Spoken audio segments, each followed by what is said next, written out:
វីដេអូមុនគឺខ្ញុំបានបង្ហាញពីរបៀបដំឡើងនិងប្រើប្រាស់ GPS និង VPN ហើយក៏បានបង្ហាញពីរបៀបបង្កើត email យកទៅបង្កើត account Facebook ក្រៅប្រទេសសម្រាប់វីដេអូនេះគឺខ្ញុំបង្ហាញពីរបៀបរៀបចំ account ឲ្យគេឆាប់ស្គាល់យើងហើយក៏ឲ្យគេឆាប់តាមដានយើងកាន់តែច្រើនផងដែរ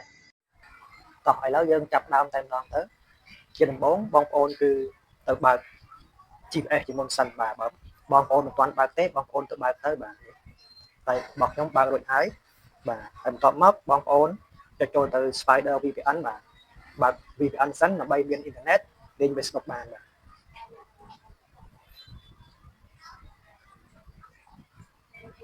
នៅពេលដែលយើងបើក VPN ហើយ VPN នឹងមាននីតិដើរដែរបាទដើរអញ្ចឹងបានន័យថាយើងអាចលេងបានមានអ៊ីនធឺណិតលេង Facebook បានហើយតោះឥឡូវយើងចូលទៅក្នុង Facebook តែម្ដងទៅបាទហើយនេះគឺជា Facebook ដែលខ្ញុំបានបង្កើត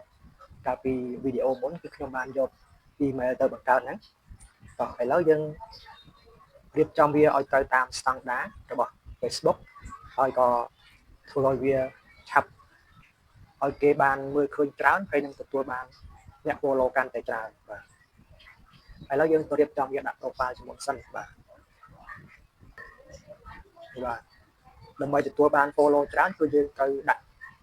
profile រៀងតាក់ទាញតិចមកបាទ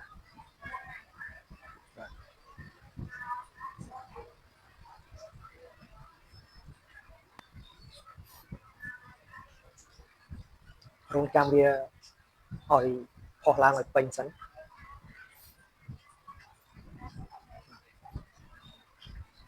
ឥឡូវនេះពេញហើយយើងចាប់ផ្ដើមដាក់ cover ម្ដងបងប្អូនជ្រើសរើសយកកន្លែងនេះជ្រើសរើសរូបភាពក្របបន្ទាប់មកបងប្អូនជ្រើសរើសយកកន្លែងសារបង្ហោះបន្ទាប់មកយើង select យករូបដែលយើងបានបង្ហោះដាក់ profile មិញហ្នឹង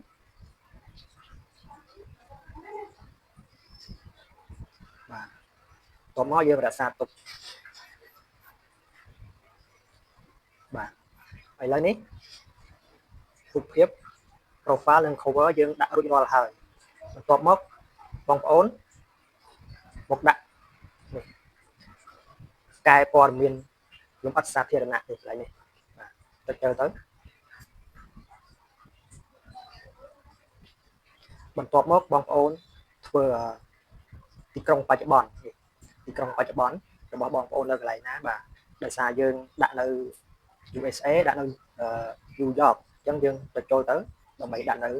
New York បងប្អូនបញ្ចូលទីក្រុងបច្ចុប្បន្នមកបាទឈ្មោះទីក្រុងបាទបាទនេះដាក់កន្លែងស្វែងរកនេះបាទ New York បាទដាក់នៅខាងលើគេនេះបាទដែលមានរូបភាពទីក្រុងគេនេះបាទយើងដាក់ហ្នឹងទៅបាទបន្ទាប់មកយើងចុចរក្សាទុកហើយយើងមិនបាច់ចែករំលែកទេបាទបន្ទាប់មកកន្លែងភូមិកំណើតនេះបាទយើងដាក់មកទៀតមកដាក់នៅ New York បាទនេះឃើញហើយ New York ចុច select វាមករក្សាទុកបាទយើងមិនបាច់ចែករំលែកវាទេយើងចុចចេញមកវិញមកបាទបន្ទាប់មកយើងចុចពាក្យថារក្សាទុកនៅខាងក្រោមនេះបាទ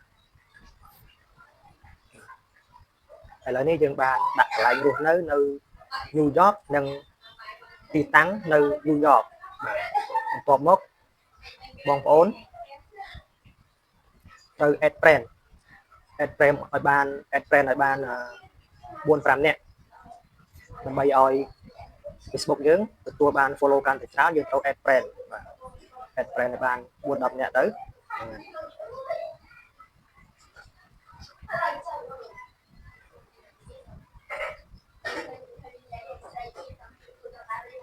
add friend តែ10នាក់បានហើយកុំបងប្អូនកុំ add ច្រើនពេក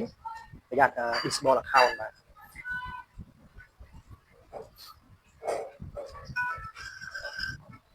ាទហើយវីដេអូខ្ញុំគឺមានតែប៉ុណ្្នឹងទេបាទសង្ឃឹមថាបងប្អូននឹងយល់ជួបគ្នានៅវីដេអូក្រោយទៀតបាទ